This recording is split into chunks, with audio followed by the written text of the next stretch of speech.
Hi, it's Jeff Ross at Piedmont Pottery. Today we're going to be throwing the cylinder on the wheel.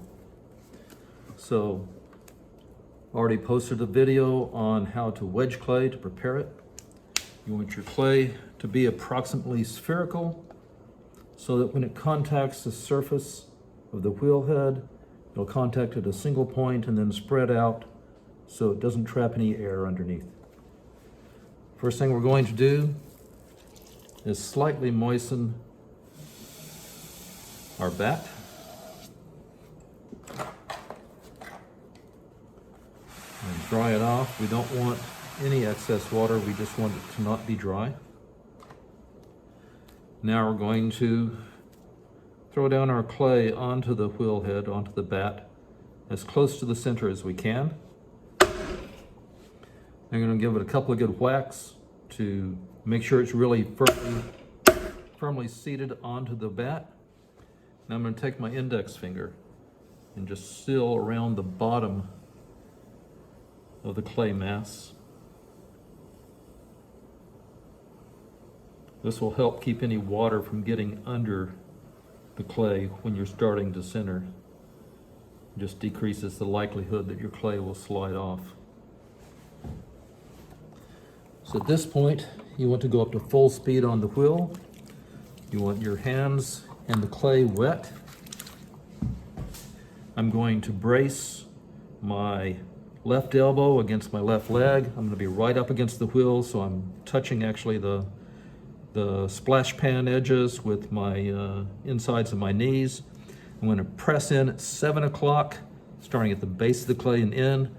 My right hand's going to be at 2 o'clock, directly opposite, to constrain it. So I'm pushing in one direction, keeping it from going anywhere in the other direction. The only way it can go is up.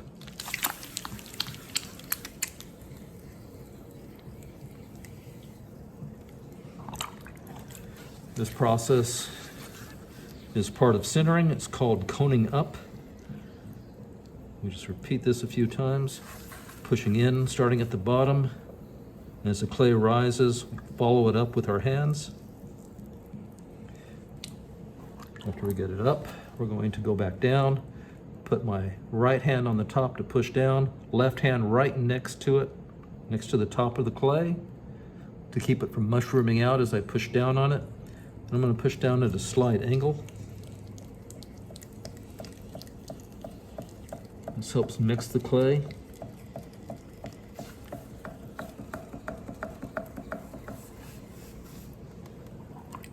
So we'll repeat this a few times. Our clay is already starting to become centered.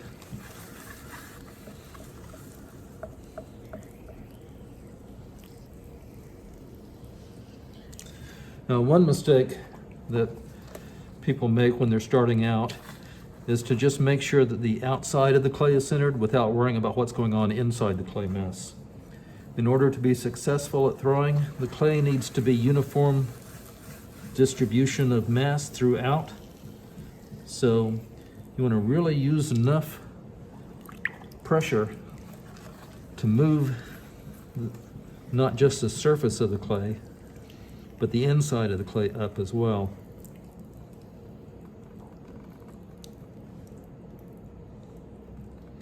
Back down again.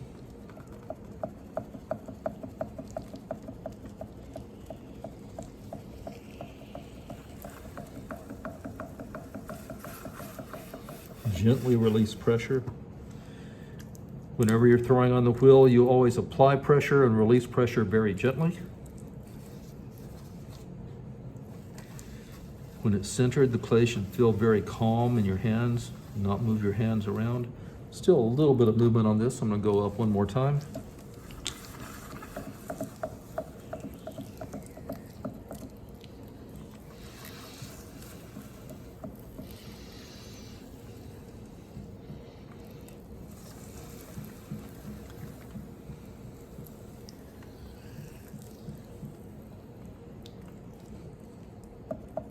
Back down again.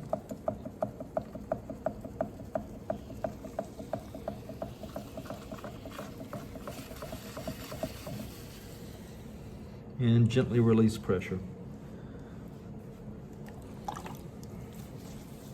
This now feels pretty good.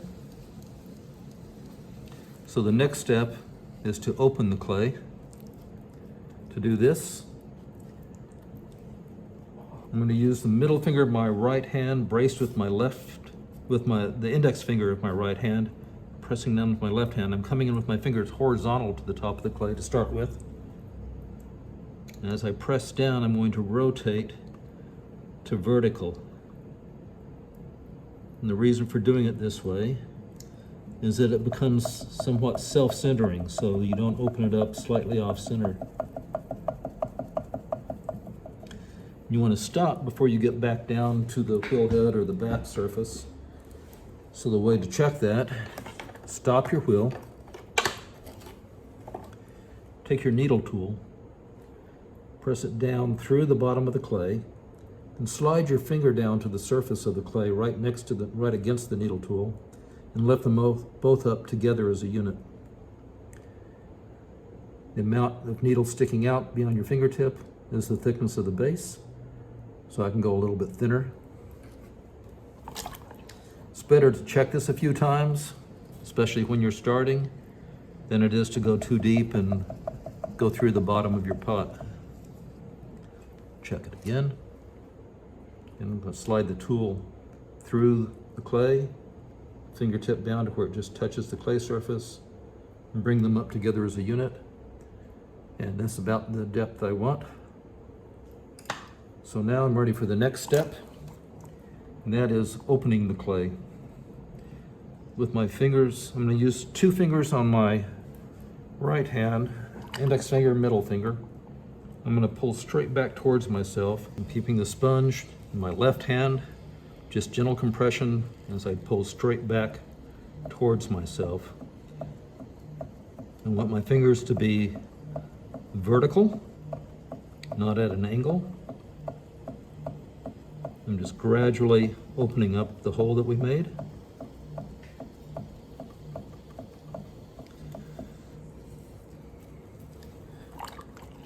Now we've just stretched the clay outwards in this process, and that introduces a great deal of stress into the clay. So to counteract that stress, which would result in the crack later on in the firing process if we didn't deal with it, I'm going to apply compression starting at the outside wall of the base and gradually towards the middle.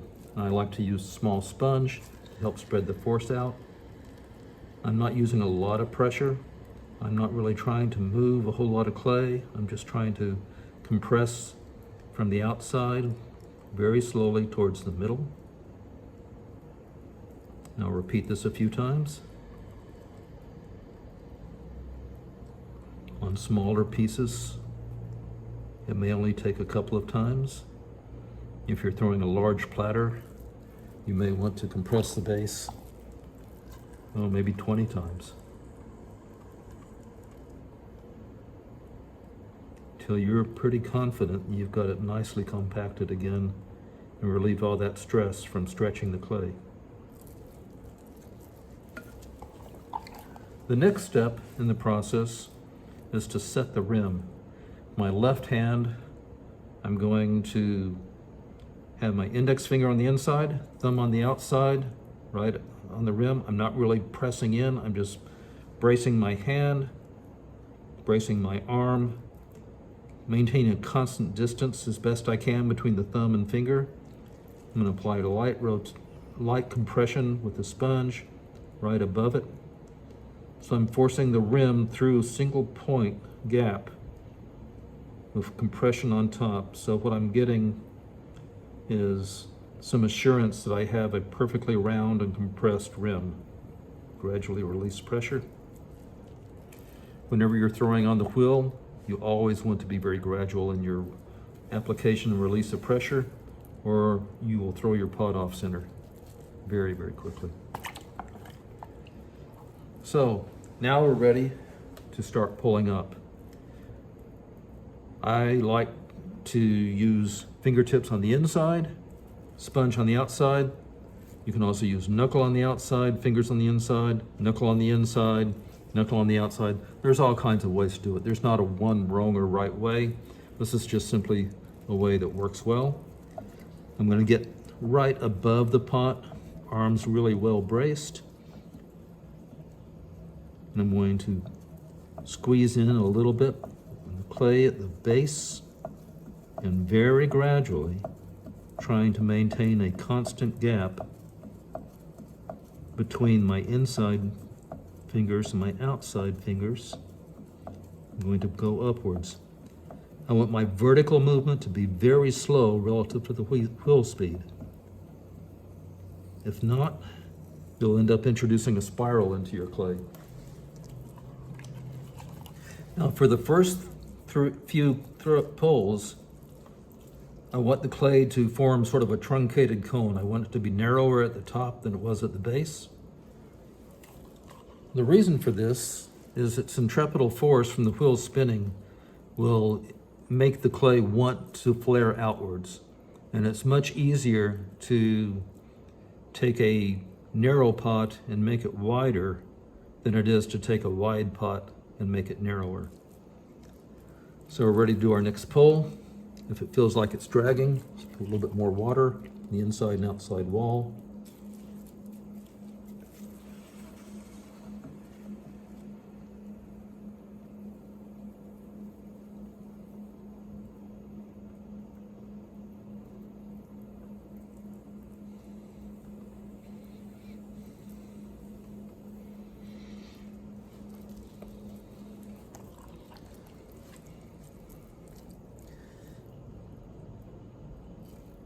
Utilize the water that collects inside to re-moisten the walls while you're doing your pulls.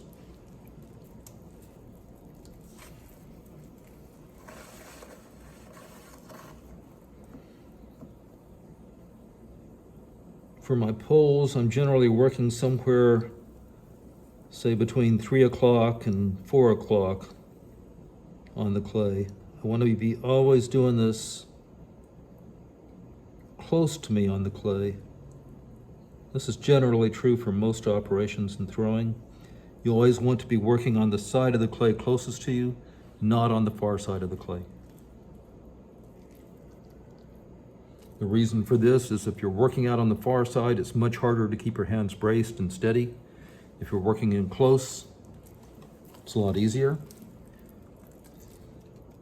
Another problem or mistake that some people make when they're starting out is as they're pulling up, they'll try to put their head off to the side and look at it from the side. If you do that, you inevitably pull out towards the side. You want to have your nose right above the middle of the pot and pull up towards your nose.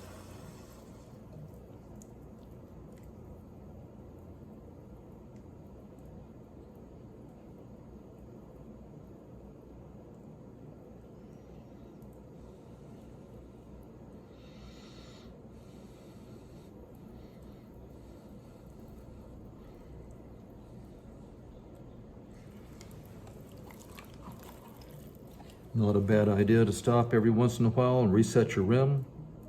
Index finger on the inside of your left thumb on the outside. Maintain a braced constant gap. Light compression with the sponge right between the fingers on the top. Again, I'm not really pinching in, just maintaining a fixed gap.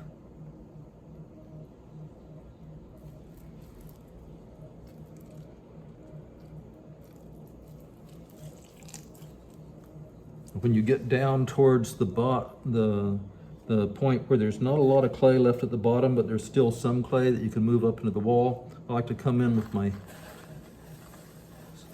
pinky fingers from either side and just gently apply pressure. It creates a little ledge there that I can then grab hold of easily to do one last pull.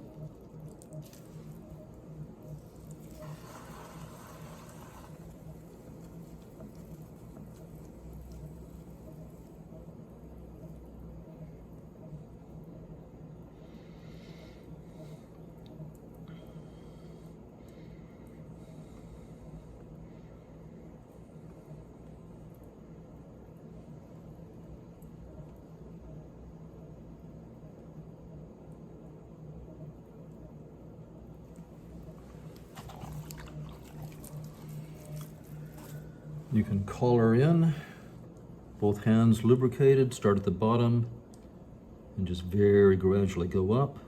It'll help straighten up the walls of your cylinder, give you a little bit of extra height.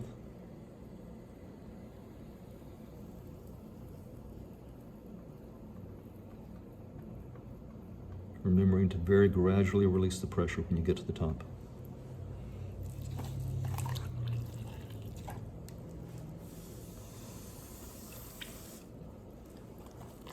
So, I'm going to remove the excess water from the inside.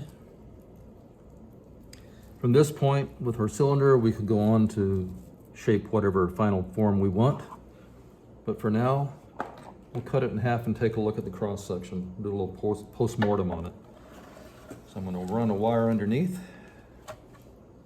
and I'll come back through halfway and go up, cutting all the way through. Then I'm going to peel back this side, and hopefully you can see what we're looking for is a uniform cross section going up the wall of the pot. So, have fun practicing. The more you do this, the better you'll get at it. Bye-bye.